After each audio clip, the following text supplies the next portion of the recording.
நாம் தியானிக்க நம்முடைய தேவன் நமக்கு கொடுத்திருக்கிற ஜீவ வார்த்தையானது எசேக்கியேல் 37வது அதிகாரம் 14வது வசனம். எசேக்கியேல் சாப்டர் 37 verse 14.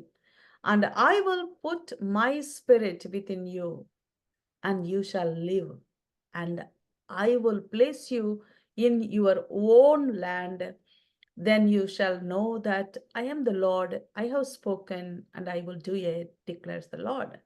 என் ஆவியை உங்களுக்குள் வைப்பேன், நீங்கள் உயிரடைவீர்கள். நான் உங்களை உங்கள் தேசத்தில் வைப்பேன்.